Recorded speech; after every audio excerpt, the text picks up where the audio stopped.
So I'm Dr. Jill Weiner. I am a board certified internal medicine specialist, and I practiced medicine for 10 years. And then in 2015, transitioned out of clinical practice into um, teaching meditation and also another technique called tapping or the emotional freedom technique. Probably about 50% in the physician wellness space and 50% with people who are not in healthcare.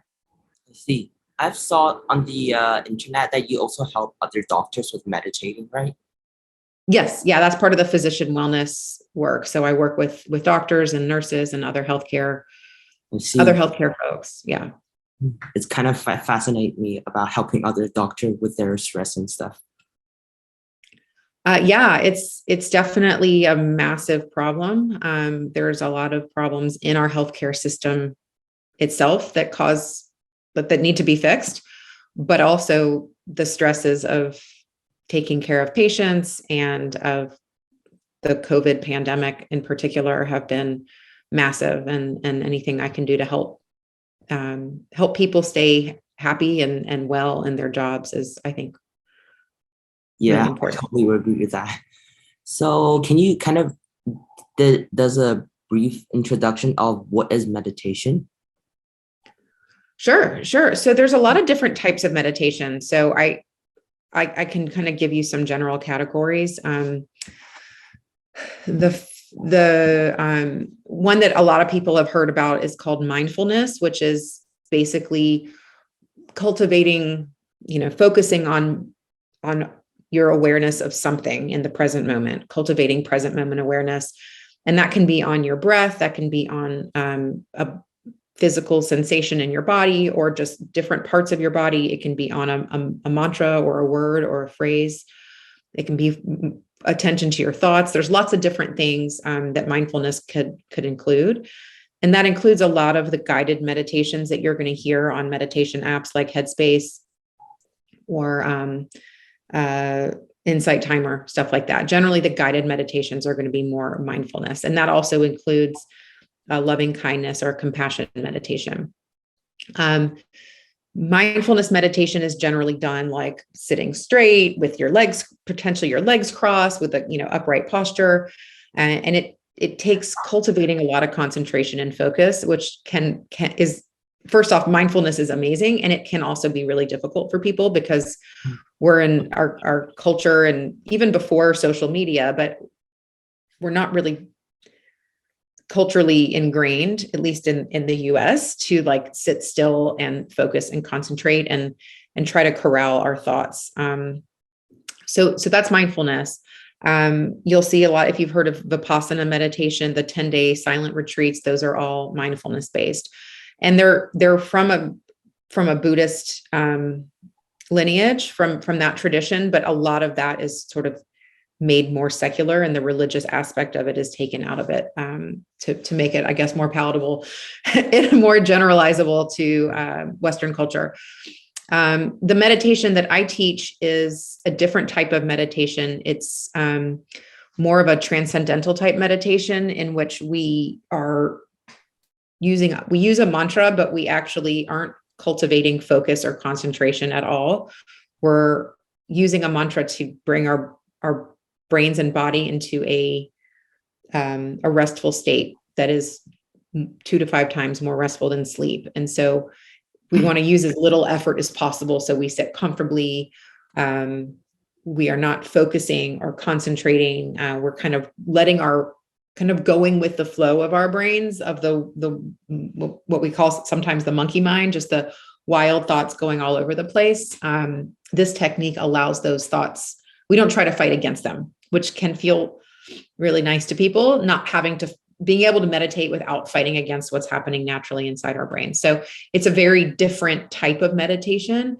A lot of people love mindfulness, and a lot of people love the type of meditation that I teach because it's easier to do. And within a very short amount of time, you can practice, 15, 20 minutes a couple times a day. And it doesn't take months to get there. It can happen very quickly. And the results are really quick as well. Yeah. I also have a question on because when I start meditating, right?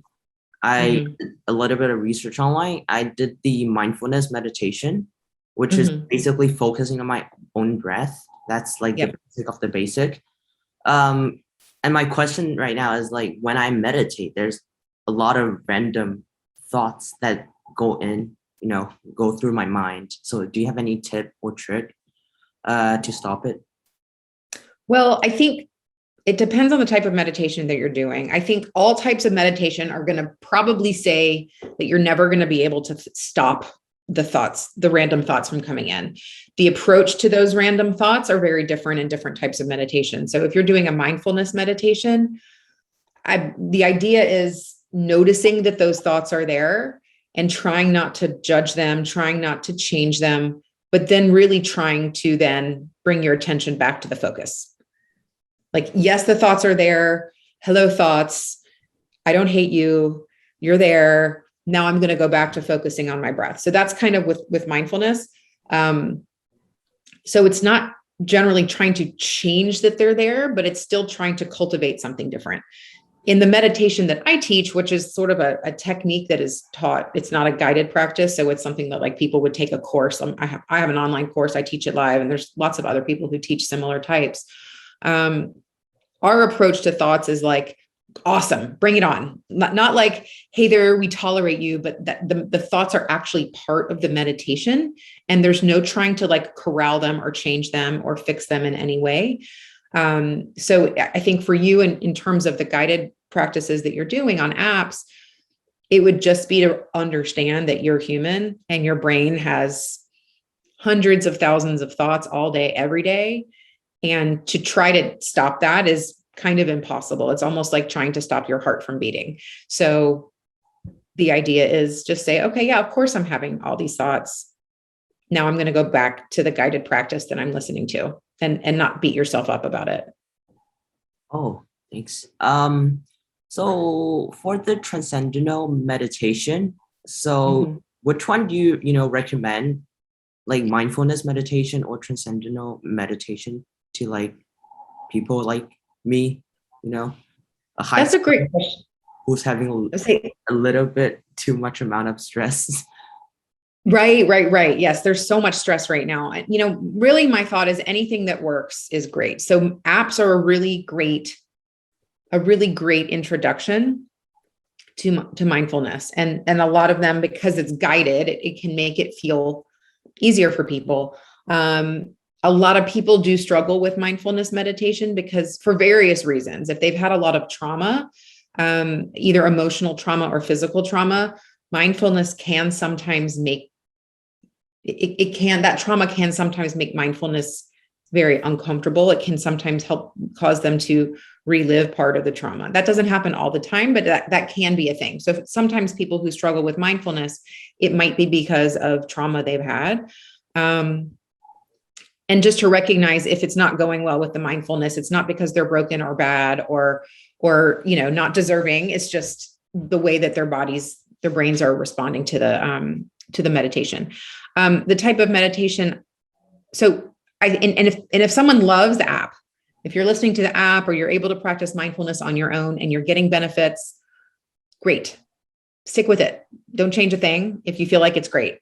The problem is a lot of people fall off the habit, they fall off the practice because they don't have it. It sometimes feels hard to do. And it sometimes feels like, am I even getting any benefits from this?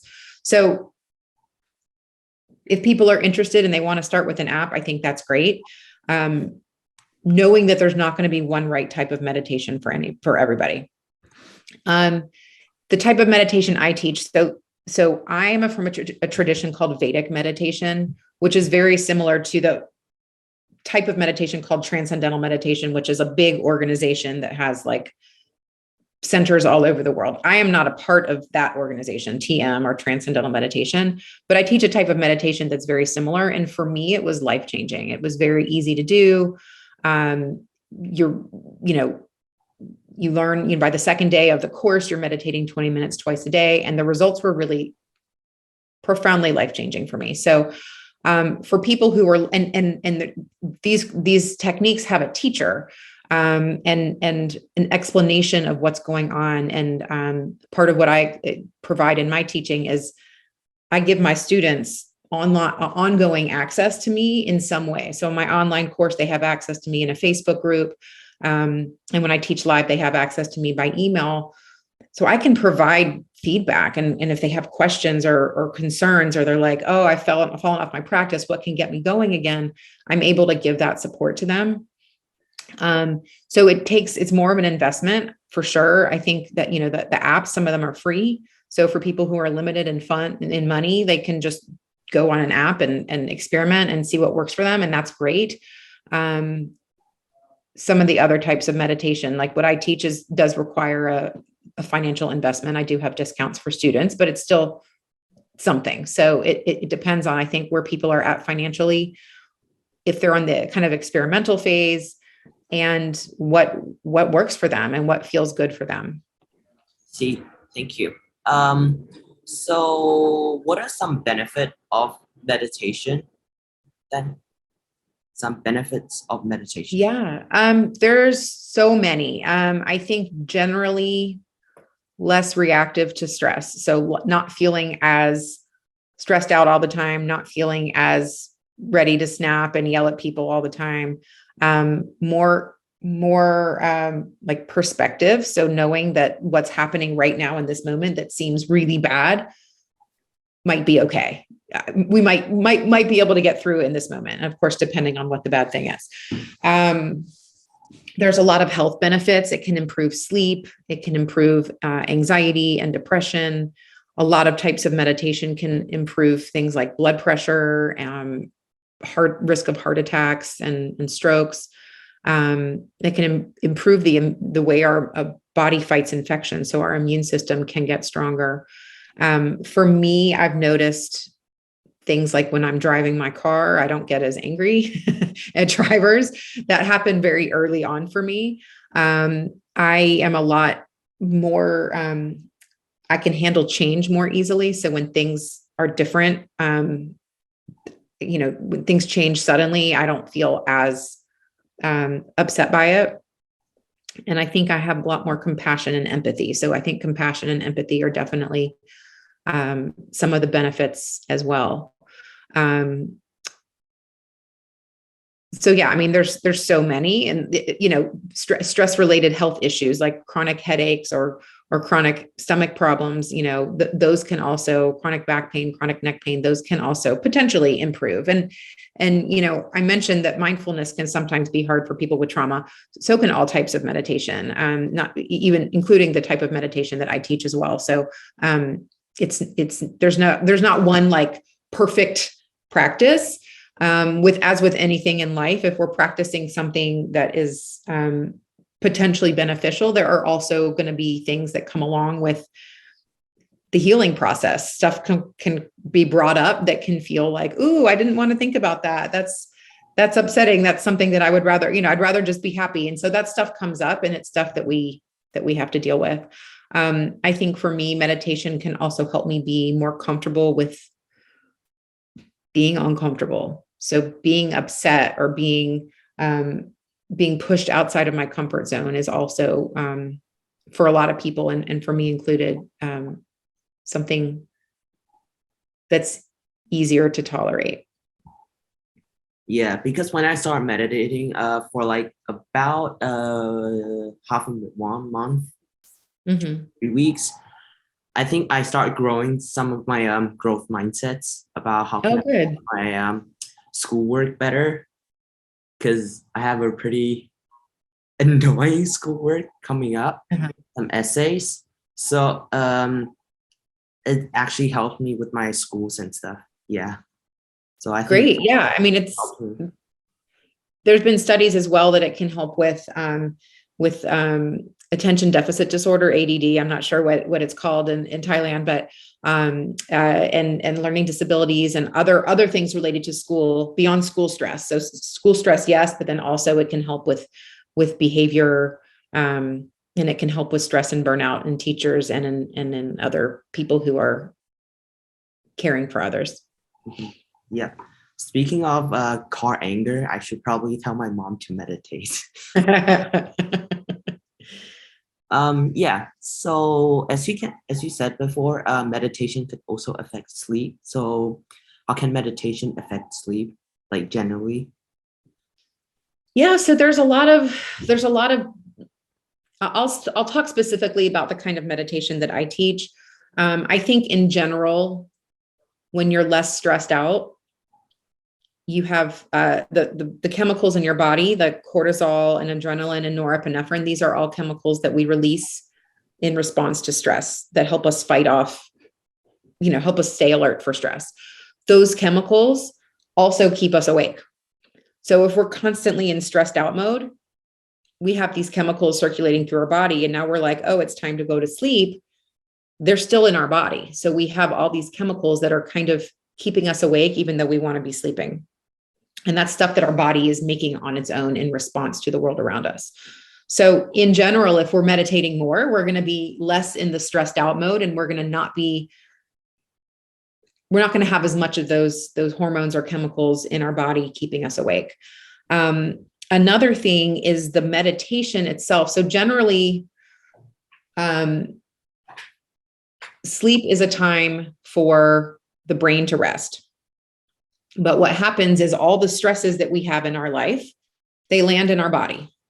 That's like it's the mind body connection, but it's actual. The impact of those stresses and traumas land in our body, and our body wants to heal from that. That's just our body's natural state, is to want to get rid of those.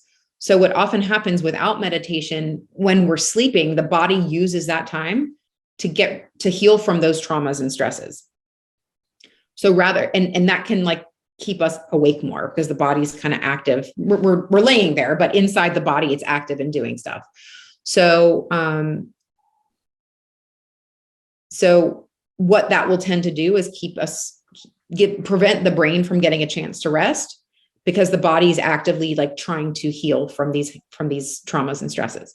Now, if we're meditating during the day, that it's specific, in particular, I'm talking about the type that I teach. It may relate to other types, but I don't teach all the types. If we're in the meditation, we're actually giving our bodies a chance to heal from those stresses and traumas. So then when we're sleeping, we can actually rest our brains, because our body has used that meditation time to do what the body needs to do. And then there's more chance for the brain to sleep at night. So if that kind of makes sense, it's like the body kind of takes over sleep if it doesn't have a chance to heal in other ways. And so if we're meditating during the day, the body has a chance to do the healing that it needs, and then the brain can rest during sleep. I see. Interesting. So does meditation have any effect on, REM, deep sleep and stuff? It does. I am not like an expert. I am a doctor and I am a meditation teacher, but like my expertise in medicine is about like taking care of people in the hospital with pneumonia and kidney failure and heart attacks and stuff. So I'm not a sleep specialist. I'm not a brain specialist. So I don't know the specifics. But there's different brain waves that are activated. I believe it's theta waves. And again, I am not an expert in this particular part. But I think it's theta waves that get activated by meditation.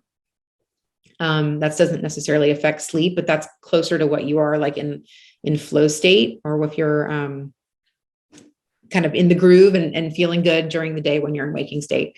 I don't know a ton about the specifics of sleep and what levels we get into. Yeah, it's totally fine. It's totally fine.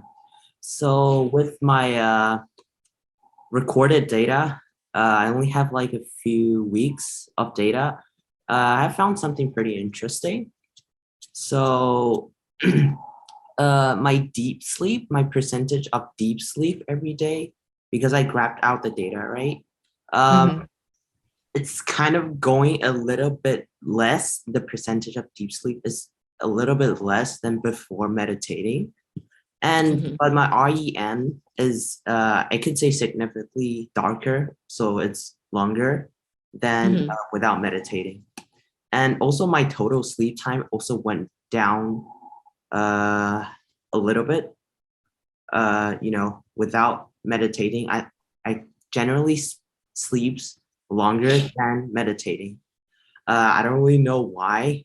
Maybe because when I was trying to meditate before sleep, um, I always get stressed out about the thing I'm going to do tomorrow, and then I just cannot sleep anymore. That sometimes happens to me. Yeah. That's really interesting. I mean, there's a lot of different reasons, and particularly like if you're meditating right before sleep, I'd be curious to see what that did if you meditated first thing in the morning rather than right before bed, and how that might affect. Because I know the type of meditation that I do, if I do it right before bed, it can sometimes make me not sleep as well. And I like, honestly, I don't even know that much about how much REM sleep and deep sleep we need. So I don't even know if what's happening to you is beneficial or not. I mean, I would base it on how you're feeling, I guess, primarily. But the meditation that I teach is so restful. It's up to 5 times more restful than sleep. It's almost like taking a really big nap, like a deep nap right before you go to sleep. And then if you do it right before bedtime, and then you get up for half an hour and then you go to sleep, or you meditate and then you go right to sleep, it can sometimes make you not sleep as well, because you've just deeply rested. You've gotten this intense amount of rest and then you're trying to sleep. So I would be interested to see what your data does if you meditated at a different time, maybe in the middle of the day or in the morning, to see if that changed anything. I see. So the TM type of meditation is kind of like, what is the monk generally go inside, like, the state of meditation, right? Is it kind of like it? What's the question? What is the meditative state like? Like, monks, they also do meditation, right? Is it transcend? I don't really know how to speak. Transcendental. Transcendental meditation. It's kind of like the same state as the monk, right? Yeah, I mean, I don't know if I can speak to like what monks experience when they're meditating, and there's monks in different traditions. So